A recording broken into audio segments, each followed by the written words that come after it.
ante todo, quiero darle la bienvenida al maestro Drikung Kyabgon Chetsang, que gracias a Verónica Upayachi ha aceptado venir aquí a la Biblioteca Nacional de Perú para decir unas palabras y acompañarnos esta noche. Definitivamente, junto con el judaísmo, el cristianismo, el islam, el confucianismo y el hinduismo, el budismo representa una de las tradiciones religiosas más antiguas y profundas de la humanidad. Y sin duda es la más desprovista de dogmas religiosos, pues su mirada es esencialmente interiorista. Hace quizás a inicios del siglo XX, en el mundo occidental se dio todo un debate entre los historiadores de las religiones sobre si el budismo era una variante heterodoxa del brahmanismo, si el Buda era un reformador revolucionario contrario al sistema de castas. Y sin embargo, si uno lee las lecturas de Buda, él dice, como lo dijo Cristo en su momento, que viene a seguir el sendero antiguo, el camino tomado por aquellos que habían despertado. O sea que, si bien introdujo lo que hoy día llamamos una nueva religión, en realidad él estaba continuando una filosofía, una visión del mundo que era anterior a él. Y es difícil a veces no trazar paralelos entre el cristianismo, la mirada del cristianismo y la mirada del cristianismo tradicional, sobre todo la imagen del Buda con un tercer ojo que de alguna manera grafica su capacidad de mirar más allá de lo temporal, sentado en la postura serena de loto, en contemplación profunda y con la columna vertebral recta. Y es difícil no comparar la mirada del Cristo justiciero que se encuentra en las cúpulas de muchas iglesias medievales, estas imágenes del Cristo que mira al pecador a donde fuere que éste se coloque al interior del templo. En cambio, en la iconografía budista, el Buda no ve al pecador. Y eso es, claro, muy interesante también. Y no lo ve porque de alguna manera el pecador no existe. O lo que es peor, el pecador no es. Es interesante que la crisis ecológica del mundo moderno haya coincidido con la crisis espiritual del hombre occidental, el mito del progreso indefinido de la sociedad, que nace de un racionalismo trasnochado y que hace que el hombre rompa su relación armónica con el medio ambiente. De hecho, en la tradición budista, la armonía del hombre y la naturaleza es una relación que se mantiene vigente, y por eso es que es del budismo de donde vienen las reflexiones más profundas sobre la crisis ecológica. Ahora, también es interesante la propia visión de la mente, que las doctrinas del ser que se dan al interior del budismo, porque mientras que en Occidente, en el siglo XIX, simplemente se clausuró el concepto de trascendencia, y en el siglo XX, con la psicología moderna, se descubrió lo que para los psicólogos es la subconsciencia. En el budismo se habla de los elementos subconscientes, pero también se habla de una supraconciencia, que es un concepto que simplemente ha desaparecido de la terminología científica moderna. En todo caso, los dejo ahora con uno de los grandes maestros del budismo, y les agradezco a cada uno de ustedes por su presencia. Gracias.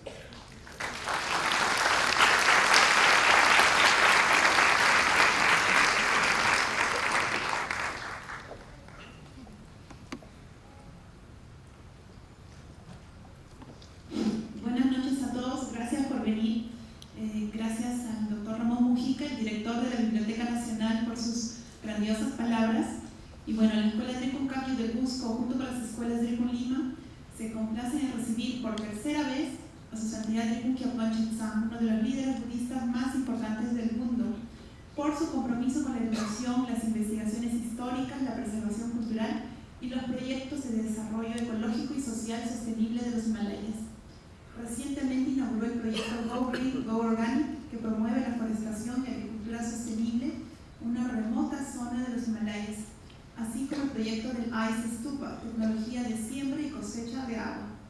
En la anterior semana recibió de los representantes de las Naciones Unidas el certificado de embajador de buena voluntad por las montañas, debido a su alianza con la prestigiosa institución Mountain Institute. En el año 2003, su santidad estableció la Biblioteca Songsan Library, un centro de estudios del Tíbet y de los Himalayas. 2 años más tarde construyó una gran universidad para los altos estudios budistas, el Kyabgon College. Actualmente, su santidad Drikung Kyabgon está enfocado en proyectos ecológicos y paralelamente escribe libros históricos y documentales sobre la cultura tibetana. Bueno, ahora sí vamos a escuchar a este extraordinario maestro.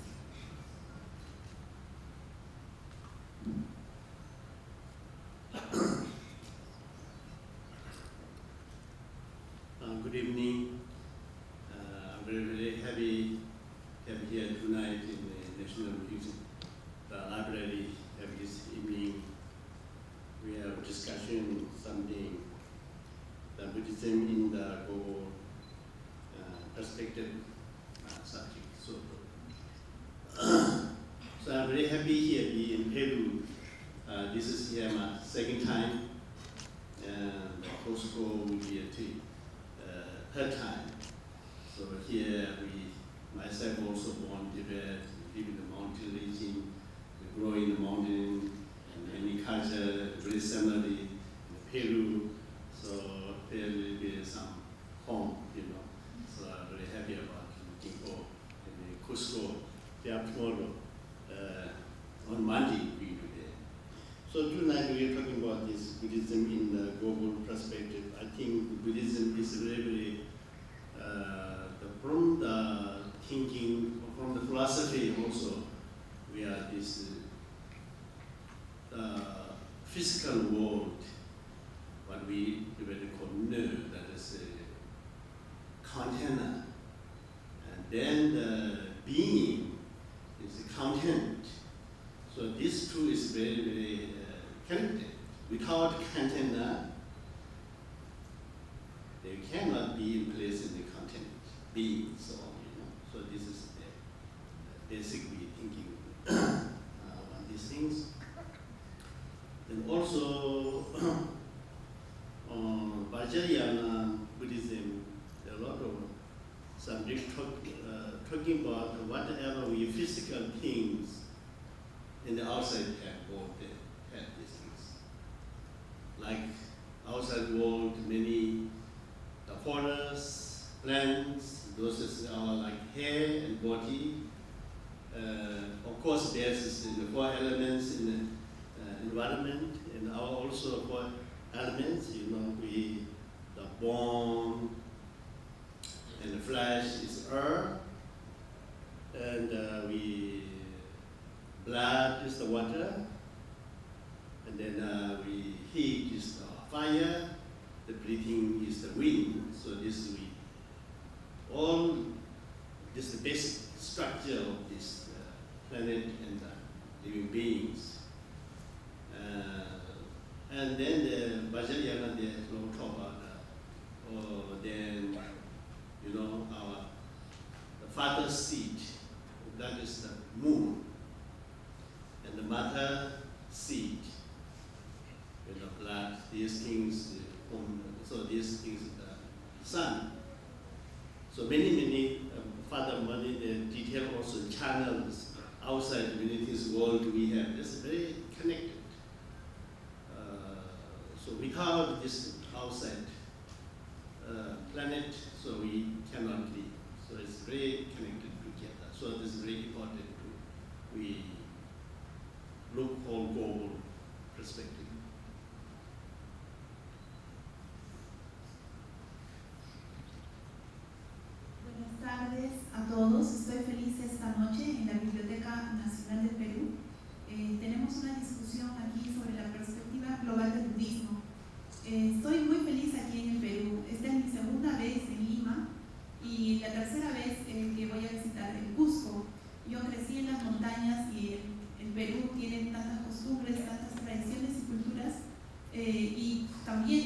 ambiente de montaña. Entonces, por eso me siento muy contento. El budismo, en la parte de la filosofía, de la perspectiva, existe el mundo físico Nyu y Tutanla, que es como el contenedor. Y básicamente nosotros pensamos en estas cosas, que no están separados, el contenedor con lo de adentro. En el budismo Vajrayana se dice que lo que hay en el mundo físico también se manifiesta en el mundo interno. Por ejemplo, las plantas, los elementos que tenemos exteriormente también se manifiestan como los 4 elementos. Por ejemplo, los huesos, la carne, es el elemento tierra, el agua, el elemento agua también se manifiesta allí, el elemento fuego, por ejemplo, en la respiración. Todos estos son estructuras que también componen el planeta. En el Vajrayana, la semilla de nuestro padre en la luna, la semilla de la madre es el sol. Estas explicaciones bien detalladas, que también están conectadas con canales internos, eso está muy conectado. Exteriormente, sin el planeta no podemos vivir. Es por eso muy importante mirar desde una perspectiva global. Buddhism philosophy, there are basic 5 living laws. One of the main important, as we call the interdependent original. So Dharma is whole, meaning the whole is interdependent original. So this world, what we see, what we can touch, physical these things, all built by cause and condition. The basis, the 4 elements, plus people's effort, material, different put together. Like car, they have 2,000 pieces together and you call car. Basically, we can see, we can touch things, So this is all what we see in this world is. So this is all interdependent. So with this physical so world, all built like this, in cause and condition.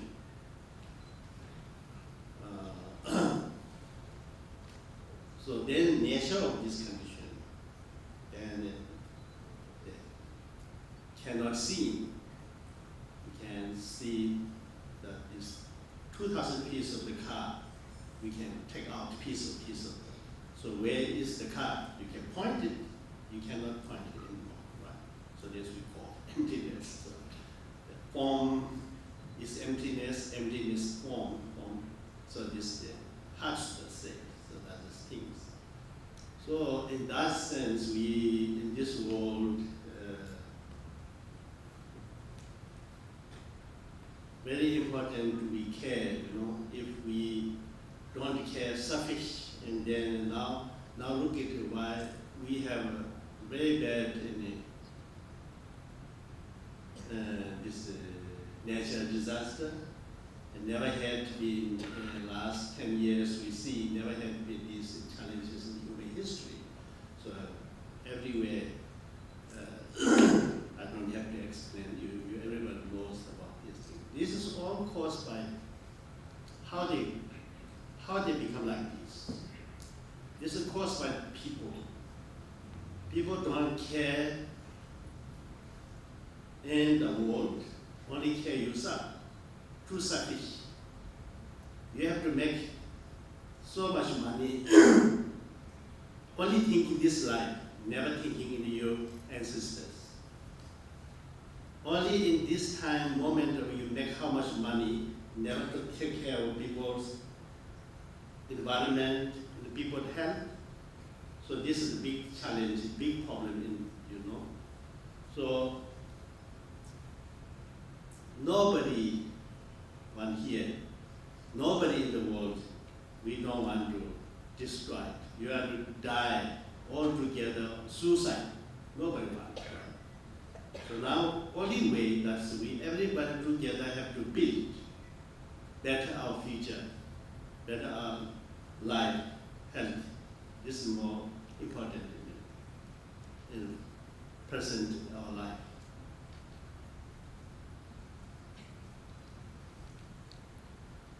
un punto importante de la filosofía budista es la interdependencia. Eso es lo que estudia el Dharma. Este mundo, lo que vemos, lo que podemos tocar, lo que constituye este mundo, las diferentes cosas, estas están juntas. Un carro, por ejemplo, tiene 2000 piezas juntas. Todas las cosas que vemos son interdependientes. Este mundo depende de causas y condiciones. La naturaleza de estas condiciones no podemos verlas. No podemos ver las 2000 piezas del carro, pero ¿dónde está la esencia del carro? No podemos apuntar, no podemos decir dónde está. Eso es lo que se dice vacuidad. La vacuidad es forma, la forma es vacuidad. En ese sentido es muy importante tener en cuenta si es que estamos siendo egoístas o no. Actualmente están ocurriendo desastres de la naturaleza y los hemos visto suceder a lo largo de la historia. No tengo que explicarles cómo es que ha sucedido estos desastres. Es causado por la gente. A la gente no le preocupa el mundo, los demás simplemente les preocupa a ellos mismos. Son muy egoístas, solo pensando en esta vida, en hacer dinero. ¿Cuánto dinero puedo lograr ahora? No nos preocupamos por el medio ambiente, no nos preocupamos por la gente. Ese es un gran desafío que tenemos que hacerlo. Bueno, nadie quiere suicidarse. Lo único que tenemos que hacer ahora es construir juntos nuestro futuro. Es importante poner atención a este punto. And we are talking about Buddhism in the global perspective. I think we look at it back 2,500 years Buddha Shakyamuni himself life. So we will know how this Buddhism is important to take care all the being, all the world. You know, the Buddha Shakyamuni ordinarily like our people. And then he was a princess in the palace. One time he went to town, and the city he saw that there was one is very sickness people in the street. One time he saw is very very old people, helpless people walking in the street. One time he saw the dead people carrying bodies. So all these things he saw, this is something caused he unhappy. So although he has very comfortable in the palace, but he mind is restless. I must have to solve this problem, care of these people. So therefore he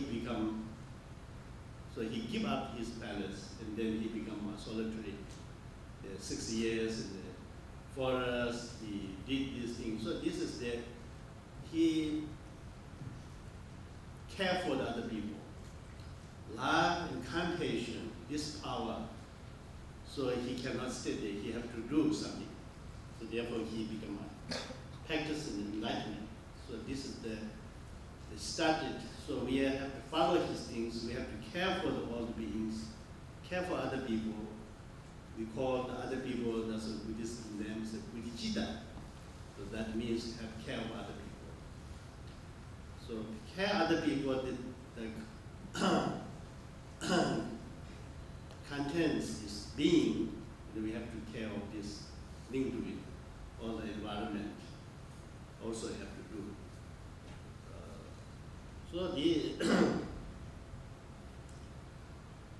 So another thing he found during that time, 6 years, he finding that why is caused by this many suffering. So he had many teachings, the 100 volumes more than, but the essence he said, do all the good deeds, avoid all the negative things, and then try once you find. All this bad or action or good action all comes from your mind. First you have to train your mind. You train your mind good love, compassion, good mind, then you can, help really developing the bodhicitta, the liking mind.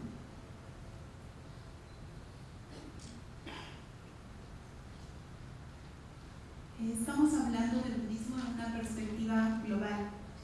El Buda, hace 2500 años, él era un príncipe que vivía en un palacio y que tenía mucha sensibilidad para cuidar a todas las personas, a la gente.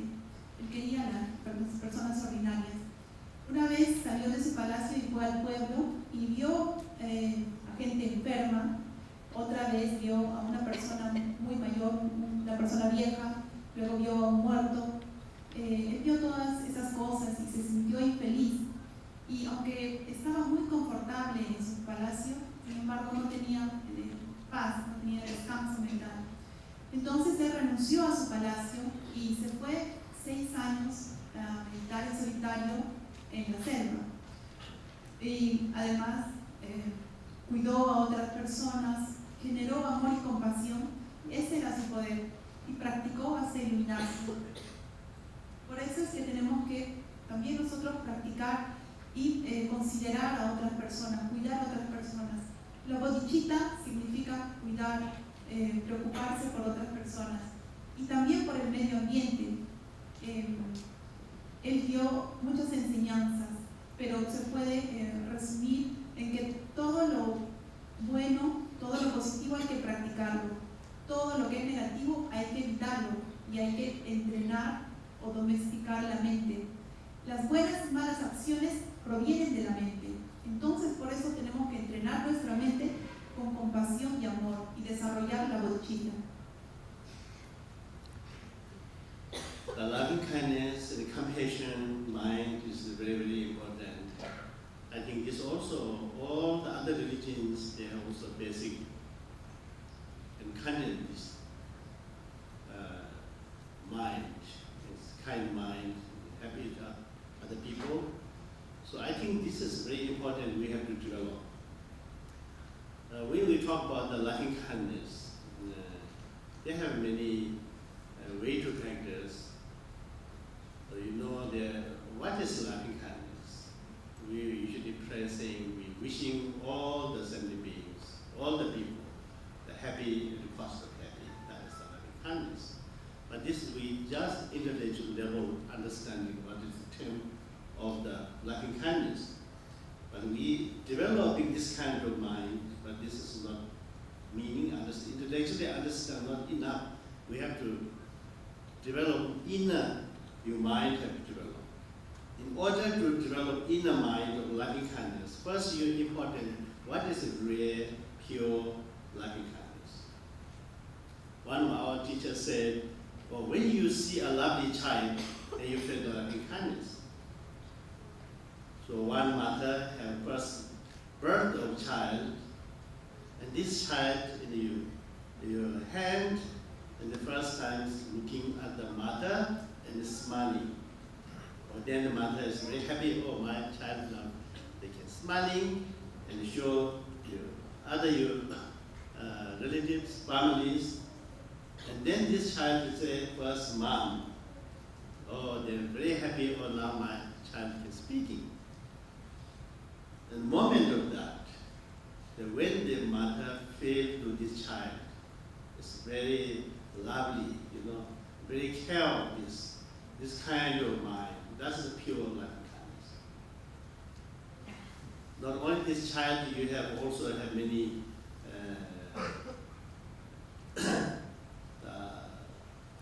dogs, kittens in your house.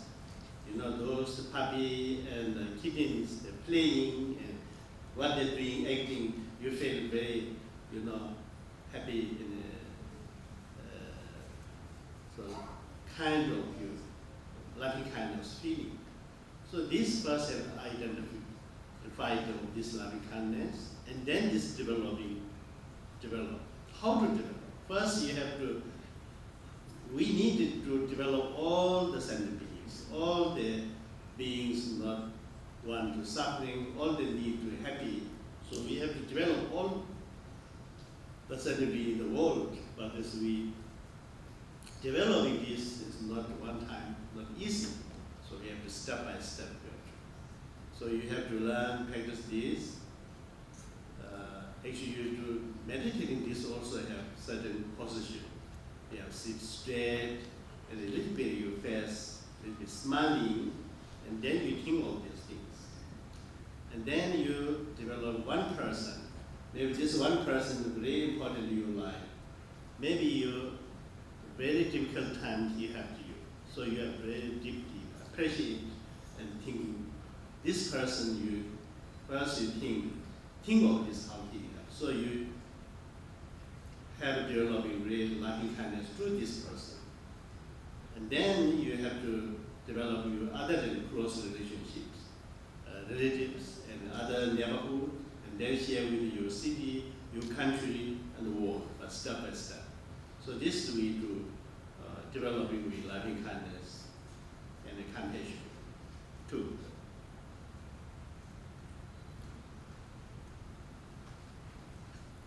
El amor bondadoso y la compasión es muy importante. También otras religiones los enseñan. Enseñan cómo calmar la mente, cómo ayudar a otras personas. La bondad amorosa es el deseo de que todos los seres tengan felicidad y que todos los seres tengan las causas de felicidad. Desarrollando este tipo de mente, el solo entendimiento no es suficiente. La mente interna tiene que desarrollarse. ¿Cómo sería un desarrollo real y profundo? Un maestro alguna vez dijo que cuando uno ve a un niño muy pequeño, la primera vez que una madre tiene un hijo, y cuando este niño pequeño la mira y la sonríe por primera vez, y la madre también mira a este niño, y el niño dice por primera vez mamá, entonces la madre se siente muy feliz porque el niño está hablando. Ese momento, esa escena, esa situación es muy amoroso.